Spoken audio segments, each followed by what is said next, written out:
အားလုံးပဲမင်္ဂလာပါမြန် crypto ရရှိထားတဲ့ crypto နဲ့ပတ်သက်တဲ့နောက်ဆုံးရသတင်းတွေကိုတင်ဆက်ပေးပါမယ်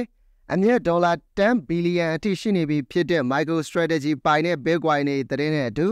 Telegram mini update အတွက် Bigger Wallet ရဲ့ဒေါ်လာ20 million သတင်းတွေကိုတင်ဆက်ပေးသွားချင်ပါတယ်ကျွန်တော်ကတော့ season တင်ဆက်သူခုဖြစ်ပါတယ်ခင်ဗျာ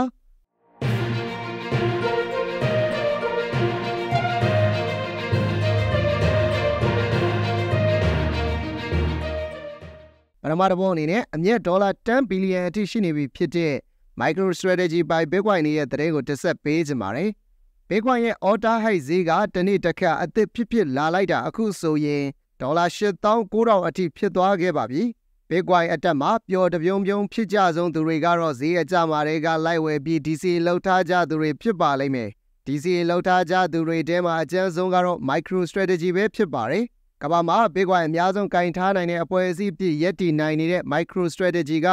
အခုဆိုရင်သူ့ရဲ့ Bitcoin ပေါင်း 2,52,200 ကနေရထားတဲ့အမြတ်ငွေပမာဏကဒေါ်လာ10 billion ကျော်သွားခဲ့ပါပြီ။2020ထဲက Bitcoin နဲ့တောက်လျှောက်ဝယ်စုလာခဲ့တဲ့ MicroStrategy က1 Bitcoin ကိုပြည့်မြဝယ်ဈေးဒေါ်လာ 39,000 ကျော်သာရှိနေတာဖြစ်ပြီးအခု Bitcoin က All-Time High ဈေးတွေတနေ့တစ်ခါဖောက်နေချိန်မှာတော့သူတို့ရဲ့အောင်မြင်မှုအသီးအပွင့်တွေကိုအပင်ပေါ်မှာမြင်နေရပြီဖြစ်တယ်လို့အခုထိတော့မကူးစားသေးပါဘူး။ Bitcoin အမြတ်အသီးအပွင့်တွေကိုအပင်ပေါ်မှာမြင်နေရတဲ့အထဲမှာ MicroStrategy တာမကဘူတန်နဲ့ El Salvador နိုင်ငံအစိုးရတွေလည်းပါဝင်ပါတယ်။ဘူတန်အစိုးရရဲ့ Bitcoin ပိုင်ဆိုင်မှုပေါင်းကဒေါ်လာ1 billion ကျော်သွားခဲ့ပြီဖြစ်တာကြောင့်နိုင်ငံ GDP ဒေါ်လာ3 billion ရဲ့3 ပုံတစ်ပုံက Bitcoin ပိုင်ဆိုင်မှုတွေဖြစ်ပါတယ်။တနည်းကို1 Bitcoin ဝယ်စုနေတဲ့ El Salvador နိုင်ငံကတော့အခုအချိန်မှာ9,930 Bitcoin အထိရှိနေပြီဖြစ်တယ်လို့ဒေါ်လာ480 million ကျော်အထိတန်ကြေးရှိနေပြီးတော့အမြတ်ကတော့ဒေါ်လာ214 million အထိရထားပါတယ်။ဒီအစိုးရတွေအဖွဲ့အစည်းကြီးတွေရဲ့ Bitcoin အကျိုးအမြတ်အသီးအပွင့်တွေကအပင်ပေါ်မှာရှိနေချိန်မှာတော့အတော်လေးတင့်တယ်နေအောင်မှဖြစ်ပေမဲ့ကူးစားဖို့ဆုံးဖြတ်လိုက်တဲ့ဆိုရင်တော့ Bitcoin ဈေးတွေတိုးကျသွားနိုင်ပါတယ်။ဥပမာအနေနဲ့ Bitcoin တွေကိုဒေါ်လာ 54,000 ဈေးမှာစောစောစီစီကူးစားဖို့ဆုံးဖြတ်ခဲ့တဲ့ဂျာမနီအစိုးရကတော့ Bitcoin ဈေးတွေကိုလည်းတိုးကျစေခဲ့တယ်လို့အခုအချိန်မှာပြန်တွက်ကြည့်မယ်ဆိုရင်ဒေါ်လာ1 billion ကျော်အထိဆုံးရှုံးနစ်နာသွားခဲ့ပါတယ်။ဆက်လက်ပြီးတော့ Telegram mini update အတွက် Bigger Wallet ရဲ့ဒေါ်လာ20 million သတင်းကိုတင်ဆက်ပေးချင်ပါတယ်။ Bigger Wallet က Telegram mini update ကို support ပေးဖို့အတွက်ဒေါ်လာ20 million အထိအသုံးပြုသွားမှာဖြစ်ကြောင်းကြေညာလာပါတယ်။ Bigger Wallet နဲ့ Foresight Venture တို့ပူးပေါင်းပြီးတော့ Telegram mini app ecosystem ကိုအားဖြည့်ပေးဖို့အတွက်ရည်ရွယ်ထားတဲ့ဒေါ်လာ20 million က developer တွေနဲ့ project တွေအတွက်တော့အခွင့်အလမ်းအသစ်တွေရလာစေမှာပါ။နောက်ကွိုင်းနဲ့ Hamster Combat တို့လို mini app တွေအတော်လေးနာမည်ကြီးခဲ့ပြီးနောက်မှာ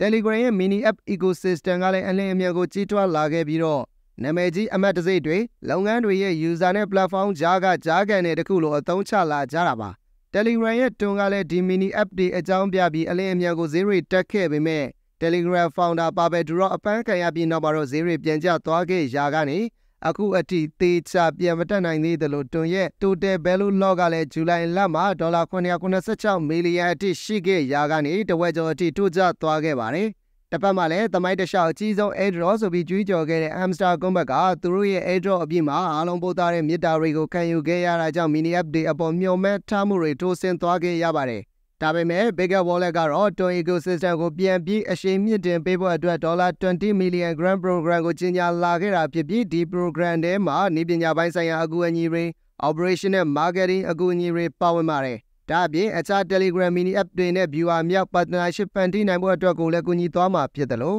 Bigger Exchange ပေါ်မှာ list နိုင်မှု Foresight Venture ဘက်ကနေယင်းနှမြုံနှံမှုတွေပေးသွားဖို့အတွက်ကိုလည်း project အလိုက်စီစဉ်ပေးသွားမှာဖြစ်ပါတယ်။ဒါကြောင့် Bigger Wallet မြေတောင်မြောက်ပေးမဲ့ project တွေကဘယ်လိုမျိုး project တွေဖြစ်လာမလဲဆိုတာကလည်းစိတ်ဝင်စားစရာဖြစ်ပါတယ်ခင်ဗျာ။ဟုတ်ကဲ့ပါဒါကတော့မြန် crypto ရရှိထားတဲ့ crypto နဲ့ပတ်သက်တဲ့နောက်ဆုံးရသတင်းတွေကိုတင်ဆက်ပေးကြတာဖြစ်ပါတယ်။မိတ်ဆွေတို့မှာ cryptocurrency ဝယ်ရောက်ဖို့ Binance account တစ်ခုမရှိသေးဘူးဆိုရင် trading လုပ်တိုင်းမှာ fee discount ပြန်ရမယ်အခုကုတ်ကိုအသုံးပြုပြီးတော့ account ဖွင့်နိုင်ပါတယ်။နားဆင်ပေးကြတဲ့သောသားရှင်များအားလုံး trade time မြတ်ကြပါစေခင်ဗျာ။